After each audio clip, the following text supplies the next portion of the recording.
So let's begin, and a very warm welcome to the listener. This is our very first podcast.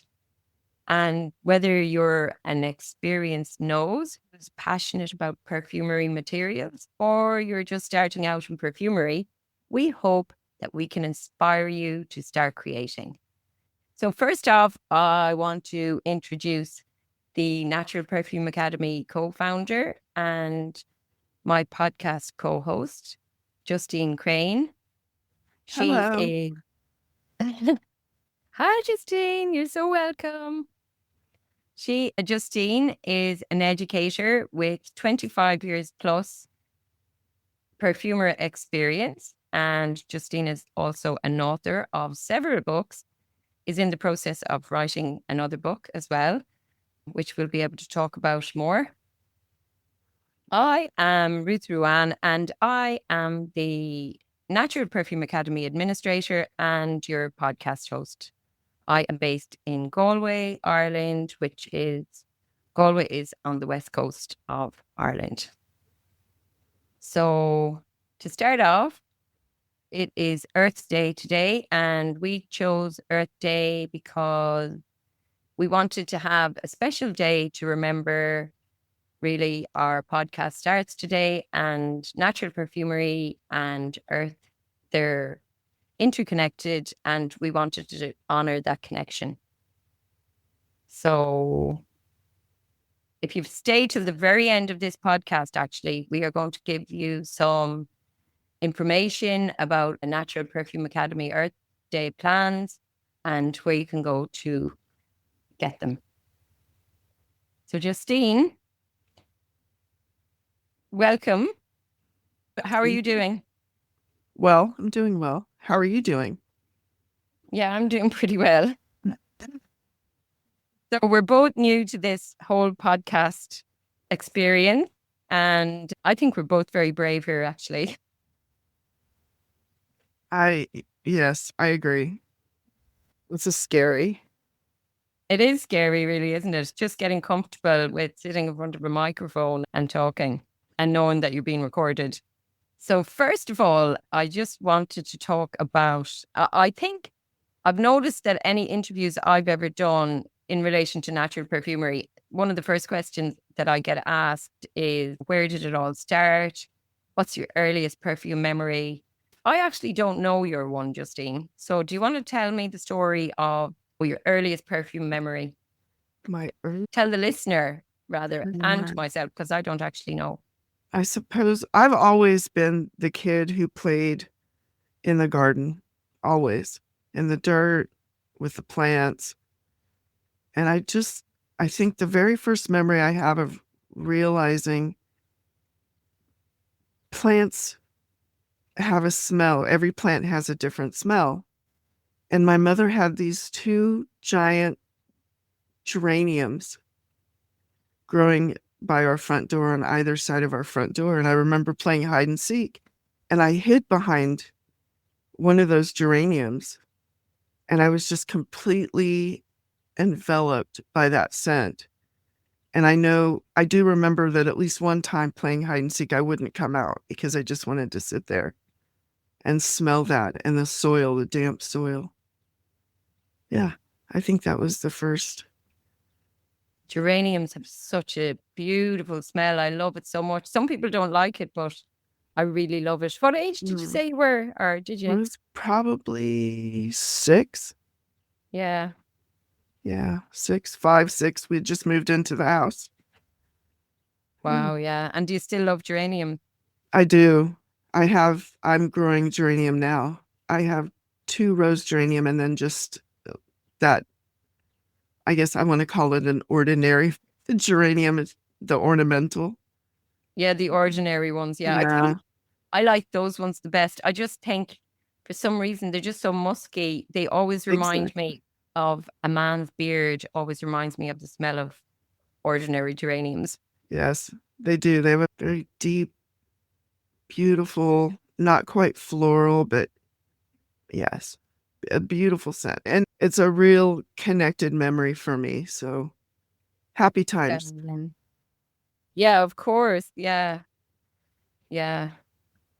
I like trying to remember my first memory, I suppose, of perfume would have been my mother wearing Tosca. I don't know. Do you know that perfume? It's by the same company that made 4711. You know that one? Right.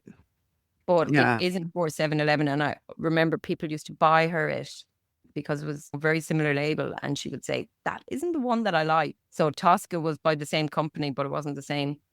And that's also, I just remember that perfume, but and mixing concoctions, but not really, more for kind of herbal medicines and things like that rather than perfumery. It wasn't until years later that I started to get into perfumery. Right. And My so that's how mother, we met. yeah. Yeah. Yeah, my mother never really wore perfume, so I don't really associate perfume memories with her so much. I know later in her life, she got stuck on Jovan's Vanilla Musk, and she wore that probably for 30 years. Yeah. And I never really cared for it. Yeah. But yeah, my perfume memories begin with the plants, just smelling the flowers, getting in there and squishing leaves together to try to make a perfume, which, as we all know, doesn't work.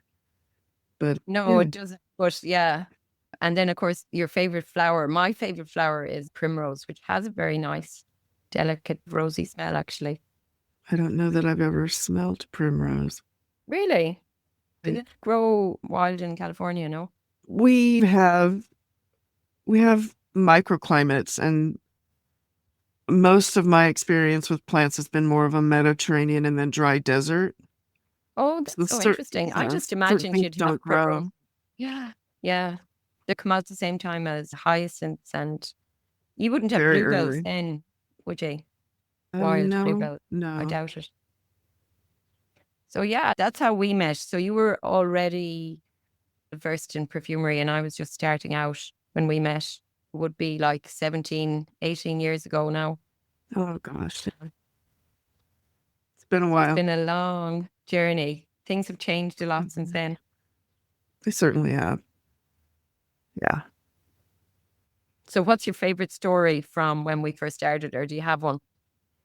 When we first started, I just, I think just the whole excitement of it, starting this whole new journey. Before it seemed very unstructured. Mm. There was still, there were like, there was still a lot of gatekeeping going on. There was a lot of hidden information. And then when I dove right in, because we were starting the academy, I realized that there really isn't a secret. It's just about getting your hands dirty. You just have to get in there and do the work. That's it. Evaluation's primary. That really starts you. Yeah, And yeah, that's where the secret is. The secret is do yeah. evaluations. And then, of course, being a good teacher, because well, you can know all the stuff, but to be a good teacher, you've got to really do what you do, which is make the student fall in love with the materials and natural perfumery. And that's what happens when they fall in love with it. That's when it becomes, A passion. yeah, a passion. Yeah. Yeah. And then your work is done. And That's the secret of right. being And a that's teacher. what we do at Yes. NPA is we do try to most of our students who come to us already have a great interest in natural perfume, and we just expand that into just like a need, like they have to do. This is part of their life's journey. Like some of our most successful students have moved on to open shops, to teach, and they always come back to us for more information and support. That's right. Yeah. It's just become a part of their life's journey, like part Right. of their life. Yes. And it does consume you as Yeah, it does. It does. But it's one of those things that you can fit it into your life. If it's something that you really love, you can fit it into your life. And it's just a natural part of you. yeah, And I think that's everyone it. knows this. Yeah, it's just a natural part of you. They come into your home and they understand immediately who you are from things that you have sitting around, like distillation units and all these essential oils and bottles. And I have most of those items in my shop, but in my living room, I have bookshelves full of pretty jars of incense materials. And that really seems to interest people as well, because as we know, incense is perfume. It is, yeah. It's the earliest form of perfume, right? Yes, it is. Yeah. Absolutely. Yeah. And I imagine what started when fire started, and or even not even fire, but because we were talking about it the other day with warming incense, and all it takes is the sun really to warm something, and then somebody noticed how beautiful it smelled, and that's where it started. Or is Right. that where it started? Not really purifying the air, but scenting the air as such.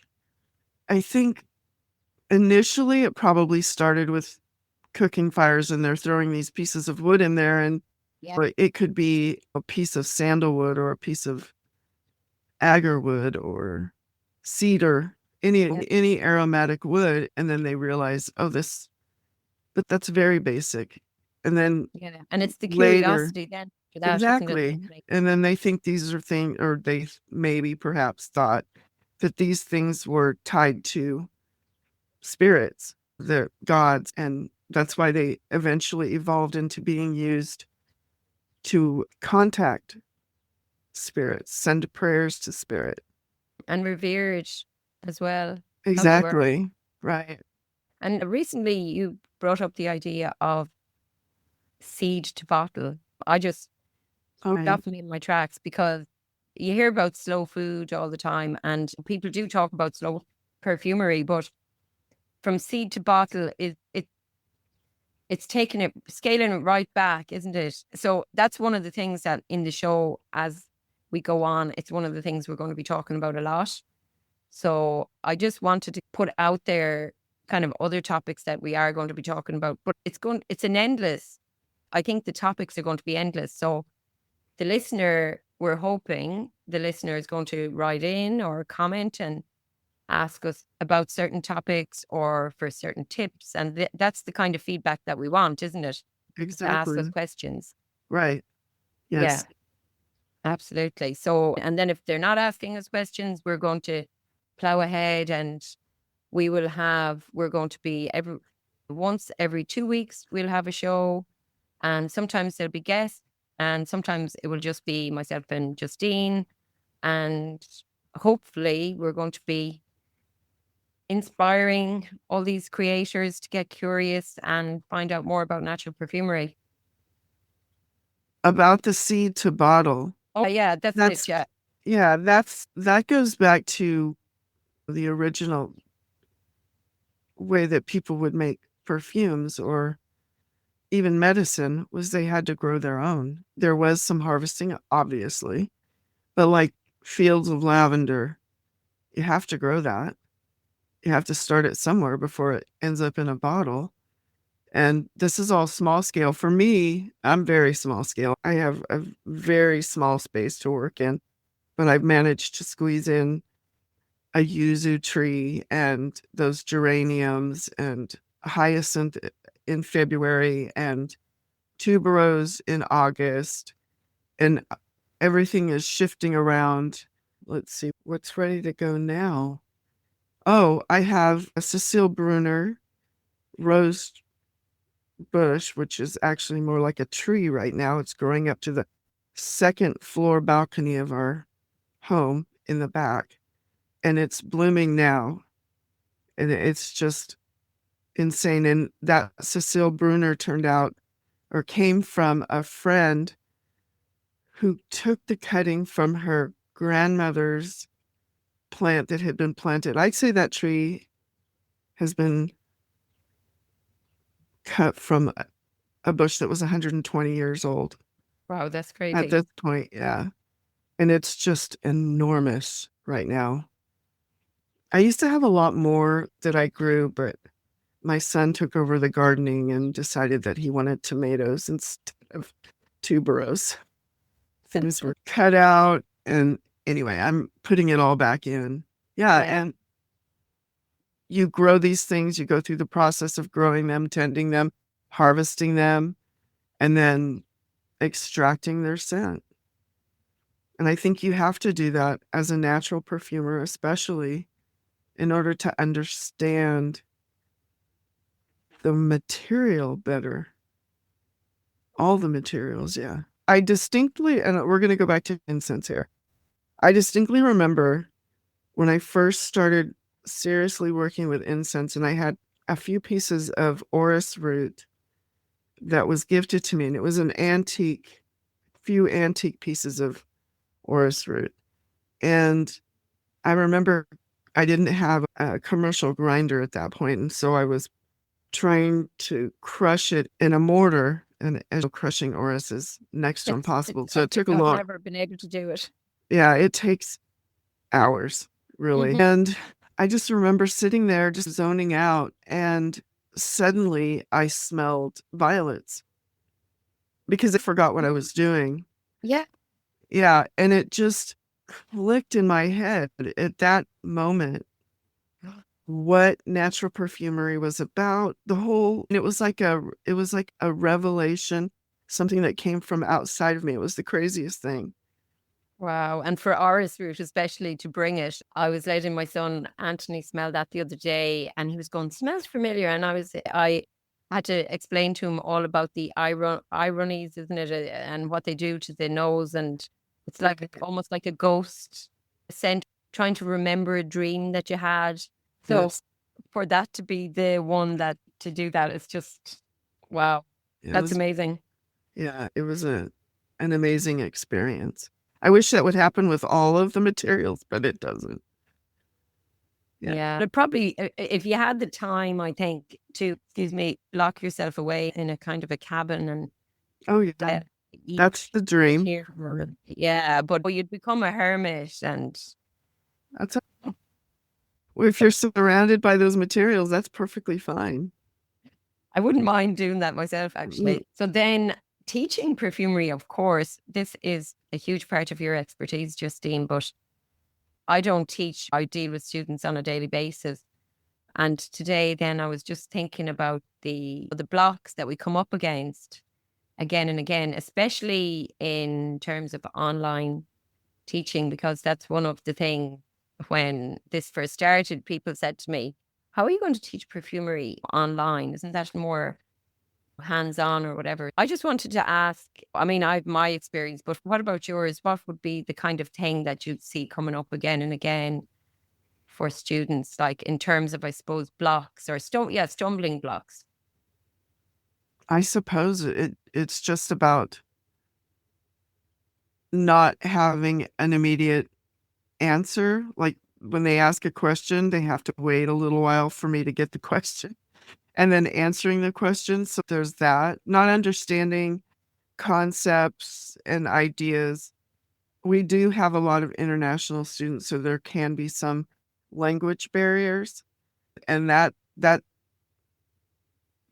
I feel like that's been easily overcome because all these people that do come in are pretty passionate about the work and they want to know, they want to understand. And I do take the time. I really do. I take a lot of time. I come at the questions from their perspective.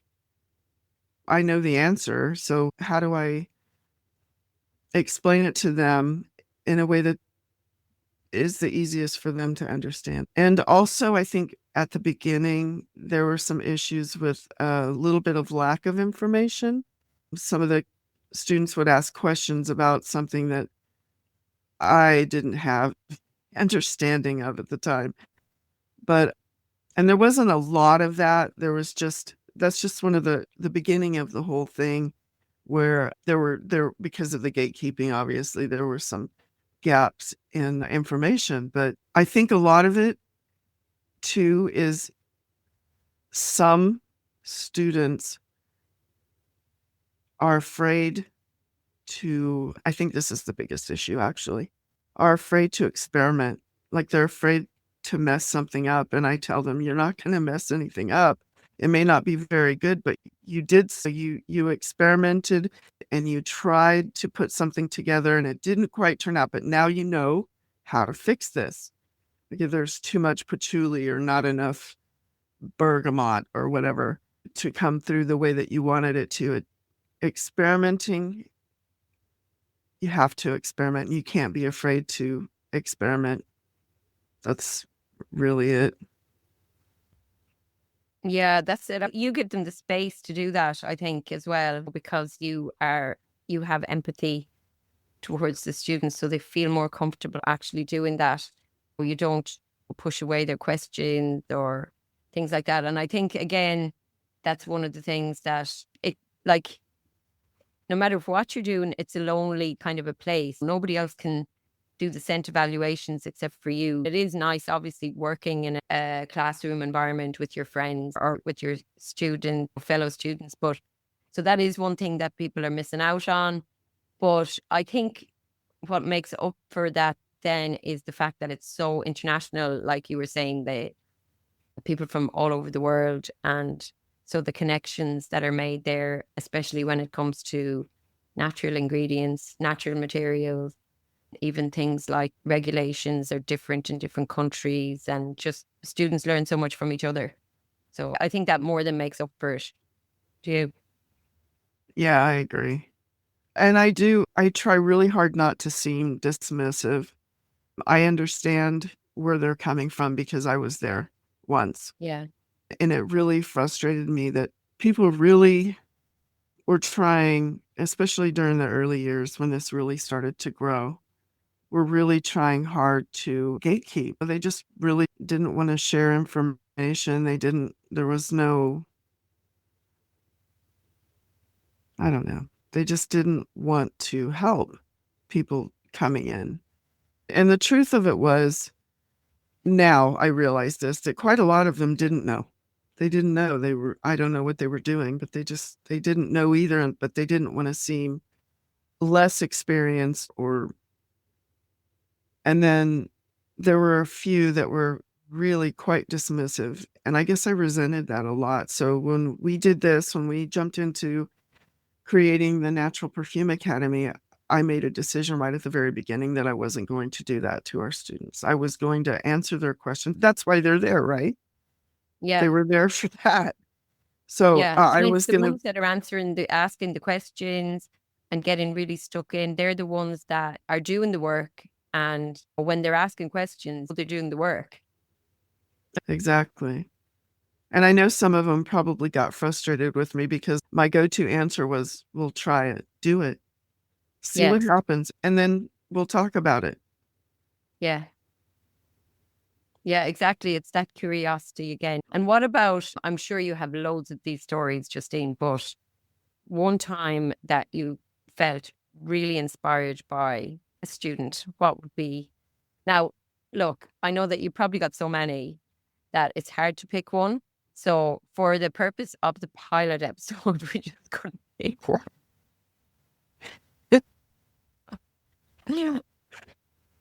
So who would you say? Can I Not say to be this? a person, I think. Doesn't even have to be a person, but just a time. I mean, whatever you want to do here.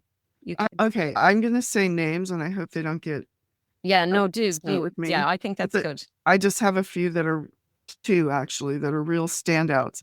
Yeah. And for specific reasons, not saying that anyone else wasn't that great, but these two really, they just stuck in Mm-hmm. my head. Anyway, Ari Bertine, who went through the Fantastic. Keefe class, Yeah. she took the most fantastic photos of the process of creating that incense. And she made the connections between the spirit and the materials in a way that no other student had done. And even I hadn't done it. We come at it from a spiritual aspect, but she really put in the work, and we have it as what is it called? A case study. A case study, exactly. Yes. And the other one, and I'm sure he won't mind if I say, but Solomon, because Salomon. Yeah. yeah, his final perfume submission He's a tea sommelier, right? Amazing. Right? I bet it was meticulous. Yes. And he's a chemist. Yeah. So Wow. he turned in a perfume that was 100% natural, that smelled like Les Artisans Tea for Two, which is discontinued. And it was my favorite perfume at that time. And he turned in a natural version. He didn't copy it. He made his own, but that's what it smelled because of his Wow. experience with tea. And it was, yeah, I hid it. I put it away because I didn't want anyone to use it. Normally, what I do after I do the evaluations of their perfumes, I put them in a little box and anyone in the house can use the perfumes that are in there. That one I put away and now I can't remember where I put it. So it's hidden away somewhere That's interesting. You'll come for across this posterity. one day. I hope so. I look every so often where I might have put it and just haven't been able to find it yet. But when I do, it'll be a happy day for sure. Yeah, it'll be interesting to see how they. Well, But there have been dozens of students that have come through who've really struck me with their passion, with their determination. There are some that had some real roadblocks who still stuck with it and went through and turned in just astounding work. Yeah. because the path, it's not an easy path. It's not a straight path. It's a rocky path. It's difficult. There's no matter where you live in the world, there are going to be stumbling blocks, whether it's regulations, whether it's sourcing materials, Life, just their life. yeah, just life in general. Yeah. So it's definitely, I think, a calling. Being an artist or a musician, it obviously is a calling, and that's what we're here for.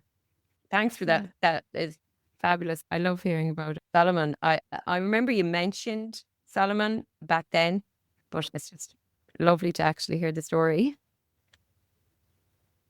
What I wanted to know, so we have our Earth Day. This is really an Earth Day special, but it's also our inauguration day. And so it'll be cemented forever in time as 22nd of April. And the Earth connection, really, we came up with some ideas, didn't we, for the Earth Day and Natural Perfume Academy and the podcast. And one of them, I know you had an amazing one, which we'll talk about. I don't know how to say the word, but yeah. Terroir. Yeah. Oh, fabulous Where word. Oh my God. I actually where had to look things it up. grow. Yeah. So Right. terroir. Right. Yeah. It's the And environment where a thing grows and how it affects everything about that plant, the scent, the intensity of the scent. Yeah, yeah, because it does like matter. when I looked it up, like about wine, maybe if you're growing wine, grapes, or you're growing tea, or you're growing really anything, the Right. terroir is what influences how it's going to maybe taste or smell or whatever. Exactly. So Right. that's just to think about it like that. And terroir literally means, what is it? Earth.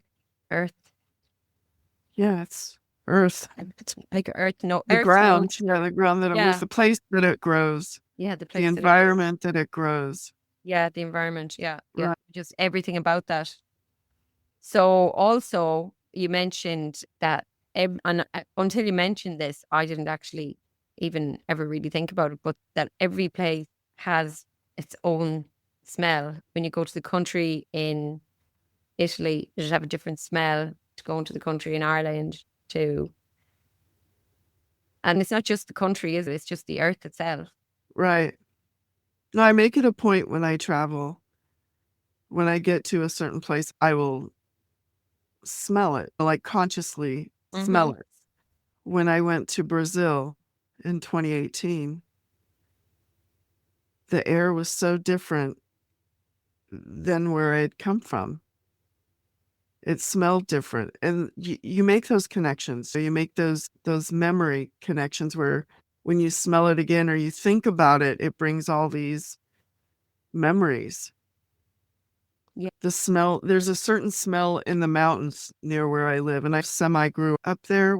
I used to live in a logging camp every summer for about 3 or 4 years. And there's a plant up there that I kept, there was a smell, and some people find it nauseating. They will actually get sick smelling it. It's so strong. And then other people, myself included in those other people, love that smell. To me, that's a smell of a place. Growing up, I smelled this. And then it wasn't until I started doing perfumery that I realized that what that was. I thought it was a different plant, but it turns out it was mountain misery, Shamabacia foliolosa. I've And heard it's you speak about that before. yes, You've distilled it, haven't you? okay, there's a process here. It's very resinous. It's related to the rose. It's part of the rose family. It grows very low to the ground, and its common name is mountain misery. Now, here's the special thing about it. It only grows in that part of the mountains in California. It grows nowhere else on the planet. Wow, that's crazy. So when you drive up, and the scent of it, especially in the summer when the resin is high and the air is still, it is so overwhelming and intoxicating, which is one of the reasons they call it mountain misery. The other reason is because if you walk through mountain misery, because it's very low growing, it's not ground cover, but it's a very low growing bushy plant that you'll tend to just stomp right over the top of. It gets on your clothes. When it gets on your clothes, it doesn't come out. No matter how many times you wash, it won't come out. Yes. Wow. Yeah. So I'm I've never, imagining landiferous, you know, that one that has it's used a resin, but that resin is more pleasant. If right, that one is pungent, then I'm thinking also Rue or UE. right. I don't think that's even used in perfumery, but that's got No, that kind of really pungent. You don't, not sure if you like it or not thing. it doesn't smell like anything else. Right. And Yeah. it's very hard, very difficult to describe how it smells. You have to smell it. That's just it. You just have to smell it to Wow. understand. And Anyway, couldn't go yeah. anywhere else then. Yeah, I didn't know that either. But when I've been to other mountain ranges, other places, and never really consciously noticed that I didn't smell it. But I just remember when I did, or when I do, they're all happy memories. I get happy memories, and it's definitely connected to place. Like I know I'm where I grew up. I know I'm in Yes. those mountains. Yes. But that goes back to kind of Mother Earth, isn't it? Because Exactly. like when you love somebody, you love their smell. That's the thing, isn't it? It was one of the things that came up when we were talking about Earth Day and I sort of just to have that day where you're just smelling rather than taking anything or extracting anything or just actually just like you would if it was a loved one. You just want to snuggle into them and smell their hair or smell them or whatever. That's the thing about the earth, isn't it? It's like picking up a bit of soil and just smelling it or smelling the flowers as you walk by. uh, yeah. I just recently went up there just a few days ago, and it's spring, and so trees are still a little bit bare, and some flowers are coming up. It's not quite time yet. It's still very cold up there, but I found the mountain misery, and the scent is very faint. And so I'm like, oh, I can't wait until August when I can come back and start harvesting. Here's the thing too, you can't really extract it. It has to be, you can't distill it. It'll just gum up your unit and you won't get anything out of it. Hydrosol, but like I said, so many people don't appreciate the smell. So I don't find it appropriate for a hydrosol based on Right. that alone. But you can use a CO2 extractor to get some resin, but I find Okay. tincturing it is the easiest. And also because I'm an incense maker as well, I just use it dry. I just powder it and put it in the work. Wow, cool. What's it like to burn then? It smells exactly the way it does in the wild. Yeah, it doesn't, Like, there's no change in the way that like so many things when you warm them, they change slightly. This is why I do mhm. warming incenses rather than combustible. And I will do, a few people need it for the smoke. They want it Yes. for the smoke. Yeah. But because of the way that I make incense, I use a lot of very expensive, delicate materials. And so I want you to be able to smell that. So I recommend, in fact, I don't even make them combustible. You can't burn them even if you tried. You have to warm them. And I find that they're true to the scent of the materials. They last so much longer. You can burn them literally for days. And then Mm-hmm. and like a cone, you burn it and it's gone in 15 to 20 minutes. And although the scent lingers, it doesn't linger the way it does with the warming incense. Yes. Yeah, Yeah. Yeah. completely different. And it also, when you do warming incense, it opens up the opportunity to use materials you would never consider putting in a combustible incense. Oh, very interesting. We'll have to do a whole podcast on incense anyway, but I reckon warming incense even just is a whole other subject I'd love to talk Right. about Sure. more. Yeah. Absolutely. So now the other thing so I'm 16 years and still learning. But when I first started out, I definitely didn't think like a perfumer. And then a shift happens. And I think one of the things that that's one of the loneliest part of doing the course is the conscious smelling activity where, you spend a long time doing that. And somebody that's never really smelled before in a conscious way, it's a whole, it's, I suppose it's almost like getting into a habit, isn't it? The CSAs are a very crucial part of my teaching method. And that goes back to the evaluations. It's along the same things. And I know a lot of students, especially at the beginning, when we first began to implement them, thought that it was just a bunch of busy work. Here, smell this, now compare it to that. Now find the raw material and compare it to the oil, that sort of thing. And I think very quickly they discovered that was not at all what it was. It really immerses you. It's about immersion. Well, they talk about, if you want to learn a language, you have to immerse yourself in that culture and that language. You have to be in it. That's right, you do. And it Right. doesn't come naturally to everybody. No. Some people, it just seems to come naturally, but it definitely didn't to me. Like even the other day, I was letting Anthony smell something and he said it smells like olives. And I was so surprised. What was it? It was, yes, I know what it was. It was Agnes Castus, which always just catches in my throat. And it's just such an unusual scent. And I just smell wet dog or wet hair, wet goat or something. And he smelled it and he went, it's like olives. And I just was like, that's it. Right. It's being Yeah. able to just connect this kind of and just immediately come up with this sort of, it's a little bit like a perfumer when you might play two like notes in a song and a musician will just hear it and immediately know what that song is. Whereas like me, I don't have a music ear and I would have to hear a quarter of the song or wait till they started singing before I knew what the song was. Wait till they started singing the word. So I imagine for somebody that isn't trained, that's what happens. So they smell something and go, yeah, it smells like something I smelled before, but they're not able to put the, Right. the word with what they're smelling.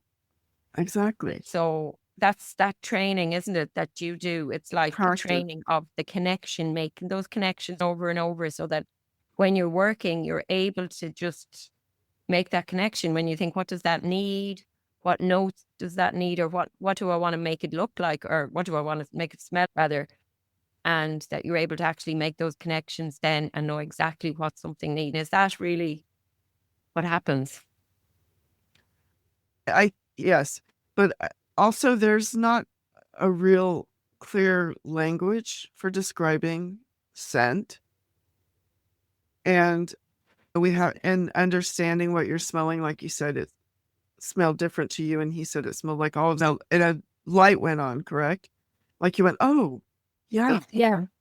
Yeah, exactly. that's what that Exactly. smelled like. Sometimes you get so stuck in it with your disgust. That's really a lot of it. If you don't like it, you don't try to suss out as much. information. You're just like, oh, get that away from me. Yeah, And yeah. then You don't feel like exploring it further. Exactly. And it just, exactly. Yeah, that's what happened. Yeah. And again, that won't happen unless you are consciously smelling. exactly. Yes. Yeah, if you're really taking it in. I think one of our exercises includes neem oil, which Oh, is not pleasant at all. But it's an exercise in understanding everything that you smell, even those things that you don't like, finding language to describe what you're smelling without just saying, oh, that's gross. I don't like that. Yeah, really exploring these not so nice smells is important, is as important as smelling the good ones, the ones you enjoy. yeah, that's it. Exactly. Yeah. And so then that brings me on to the next part of, you touched on it earlier, is that idea of feeling free to make mistakes. And I think that's the key to overcoming fear, really. You have that curiosity. Everybody has a natural curiosity, I suppose, more so as children. And then as we get older, we start to, maybe for whatever reason, we're afraid to make mistakes, or we're afraid we're going to get it wrong.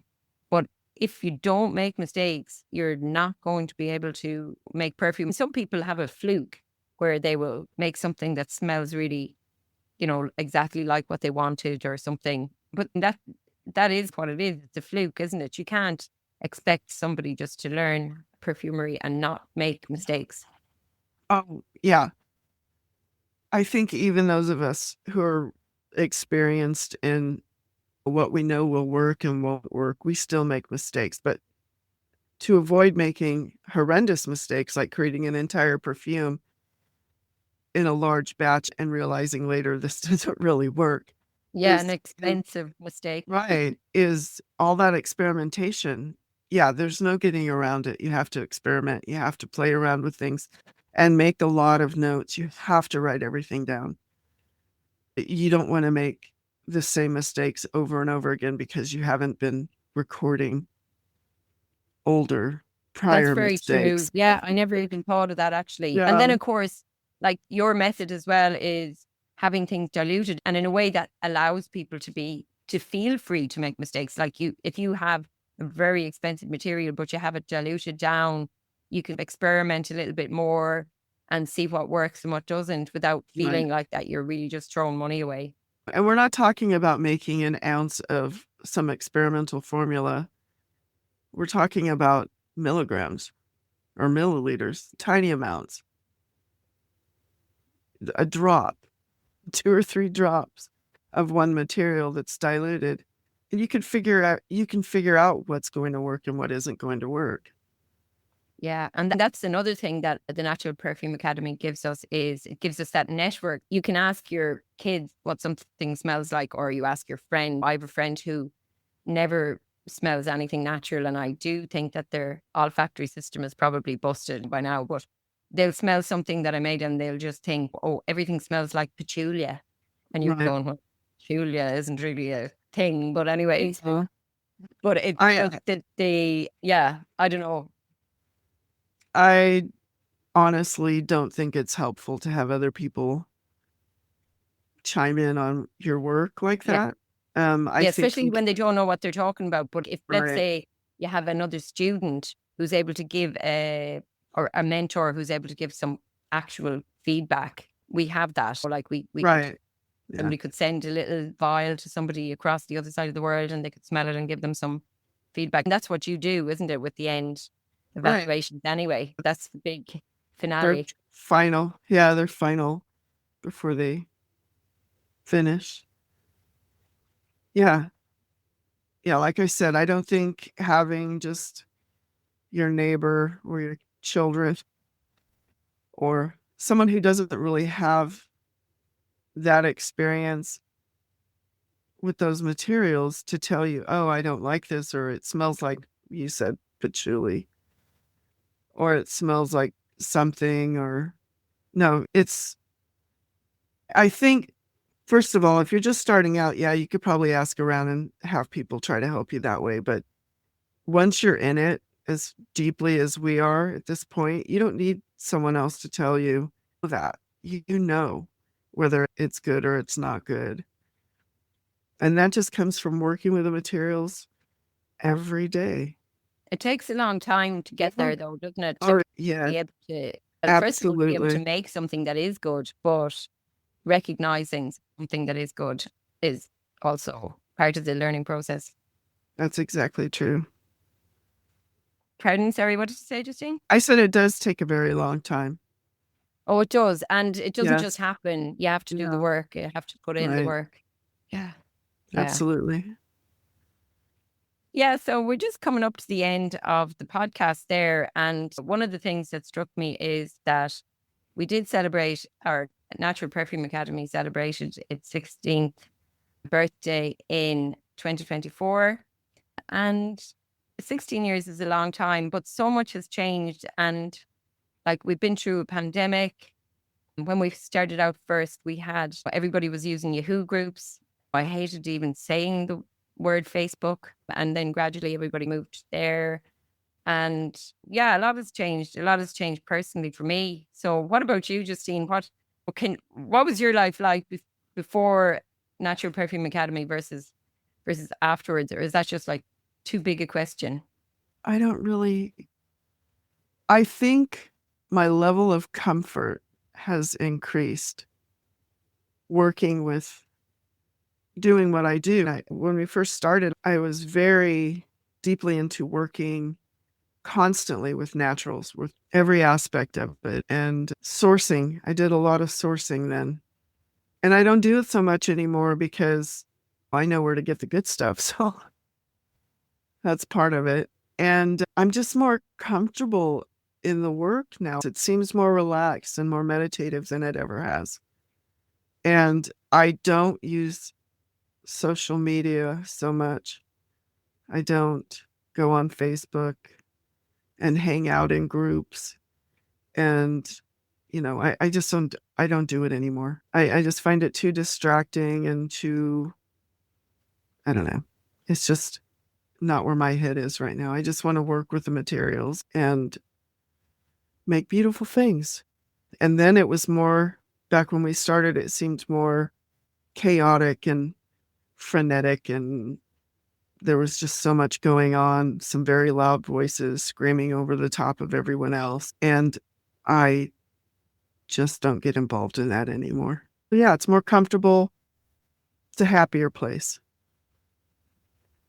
Yeah, I had the Celtic Tiger suspending me when I first got into natural perfumery. So I did a lot of crazy sourcing, importing kilos of jasmine and tuberose from India. And I just look back now going, how did I do that? I And I know. actually still have some. So I did invest quite a lot of materials back then, but a lot of stuff from it. Back then, you could really only get unusual natural perfume material readily from the United States.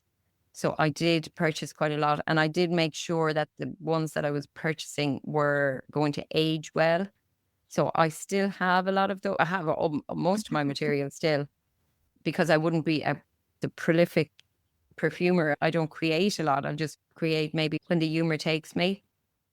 That's changed a lot. I suppose it's the finances, but before the kind of Celtic, what would you call it, the crash of 2008, if you just wanted Yes, to use just, well, you could say, yeah, I need a credit to get a load of this, and you just get it, materials. Oh yeah, here you have that, and so yeah, that's what I spent money on that I didn't have back in 2008 was on natural perfumery materials. But it actually was a very good investment because I can still use them. exactly. Yeah, that kind of reminds me of something too. One of the big differences from when we first started until now is there are a lot of scam websites claiming to Mm. sell naturals that are 100% synthetic. They're not real at all. And I think teaching online, excuse me, makes it difficult for students to suss out the real deal, which is why we provide a list of good suppliers and ask them not to go anywhere else, Yeah. because we also have a list of those types of suppliers too, to avoid. But I do notice, or have noticed in the last several years, an increase in those scam sites. And I also noticed at the same time students using those materials in their final perfumes. Not a lot, but enough to know that's what's in there. And I always do investigation, and I always go to the supplier, and then I realize they all seem connected, like they're the same company, but with different names and different websites selling all the same things. And some of them even have fake certificates and things like that. But really, the knows, isn't it? Like you've got to get somebody like you or share to actually evaluate the material and immediately know whether it's real or not. It's a piece of paper certificate. It's easier than ever these days to fake those, isn't it? Yes. Yeah. Yeah, absolutely. And this kind of reminds me too, I remember in the early days you were talking about you were buying kilos of things. I was doing the same thing, but I remember buying from eBay. eBay, wow. eBay in the early days. Yes. And you could get some really fantastic stuff, but also you could get cheated. Yeah. I remember specifically, I think it was oud, agarwood, oud. I think it was agarwood. It was the actual wood pieces. And I had really good luck for the first year of getting nice pieces of agarwood. And then suddenly they were selling this agarwood that had synthetics. They had drenched it in synthetics. It was the actual wood, but they had put synthetics on it, oils or whatever. And so just to make it yes. And that ended my foray into eBay for finding that material. Also, yeah, eBay was really good for collecting antique and vintage oils like sandalwood or even rose. And now when you do find it, it is so astronomically expensive. It's not even how it was at the beginning at all, not even close. Yeah, they cottoned on. This is a good Yes. thing. Yes. So I don't use eBay to source anymore.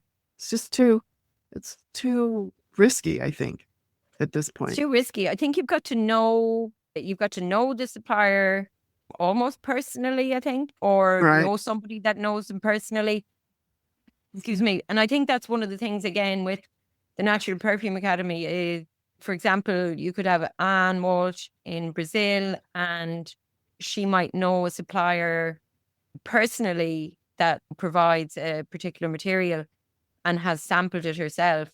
I think this is one of the beautiful things that we haven't fully tapped into that yet. And again, of course, people like that word gatekeeping again. People do tend to gatekeep their suppliers. So when they find someone that's an amazing supplier of something, but they don't want to share it. But I think that like with something like perfumery, I think like gatekeeping things like supplies is like an artist or like a fine painter, fine artist, gatekeeping paints, because it isn't really about the paint. It is about the paint, obviously, the quality of the paints, but it's what you do with them. It's the artist. Yeah, exactly. And the art they make. Yeah. No, there was a lot of that going on in the early days as well. Yeah, absolutely. Yeah. So I'm going to sign off now. And so I think one of the most important things I don't want to leave out here is just to let the listener know that if they want to catch up on anything, so today is Earth Day and we have come up with a few different ideas. We have the terroir. You go saying it there, Justine. So it's not terroir. And we have another idea which Zoe came up with, and she suggested scent walks as well. She's in Greece. And again, just smelling the earth without actually taking anything from it. So we're going to follow up And we have on, if you go to npacertification.com, you will be able to find and then just look at all available courses, and you will see it's like they display like products, and you scroll all the way down to the bottom and you'll be able to find the Natural Perfumers Club, and you can join there. It is absolutely free. You will have to give some details to join because it isn't just a free for all. It's not a spammy group. And then once you're in there, you can catch up on all of the different things that we were talking about on the podcast. And also, if you want to get involved in any discussions or any of the activities that are coming up, then you're very welcome. So that's it. I don't know if I mentioned it's free. I think I did. So that's the Natural Botanical Perfumers Club. And yeah, so what else? So also, I want to thank our listener very much. And hopefully we have inspired someone to either come back again or to share the podcast with somebody else that they know would be interested. So thank you so much. Thanks to you, Justine, for coming along and taking the time. I know it's very early in the morning there in California. Oh, no problem. It was fun. It's a pleasure. I always like talking with you.